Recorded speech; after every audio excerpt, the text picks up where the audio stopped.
কি করতেন? যদি বাবর আজম আসতো আমি গ্যালারির উপর দিয়ে লাফ দিয়ে চলে যেতাম। আমার লাইফের সবচেয়ে বড় স্বপ্ন হলো বাবরের সাথে দেখা করা। আমি সাপোর্ট করতাম পাকিস্তানকে, যে টিমে বাবর নাই আমি ওই টিম সাপোর্ট করি না।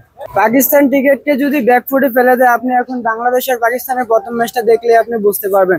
বাবরের নেতৃত্বে 2021 সালে টি-20 3-0-তে পাকিস্তান জিতে গেছে, টেস্টে 2-0-তে পাকিস্তান জিতে গেছে। এখন কি হাল অবস্থা, টিকতেই পারে না প্লেয়াররা। যদি বাবর আজম আসতো আমি গ্যালারির উপর দিয়ে লাফ দিয়ে চলে যেতাম। যাও হবার হতো। এটা তো অপরাধ, যাওয়া নিষেধ বা এটা তো একটা বাধা বিঘ্ন থাকে। আমার লাইফের সবচেয়ে বড় স্বপ্ন হলো বাবরের সাথে দেখা করা।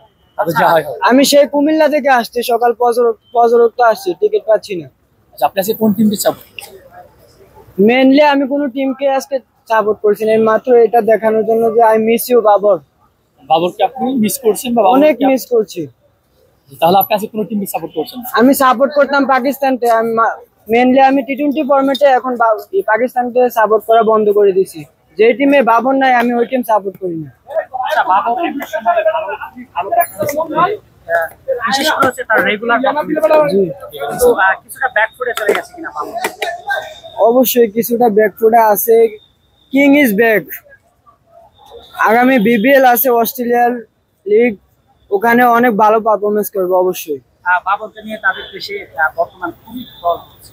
আসলে এটার কারণ কি শুধু পারফরমেন্স, নাকি তিনি দলের একটা বড় দায়িত্ব নিয়ে দেশকে অনেকটা তার বাংলাদেশ ক্রিকেটকে পাকিস্তান ক্রিকেটকে অনেকটা ব্যাকফুটে ফেলে দিয়েছে?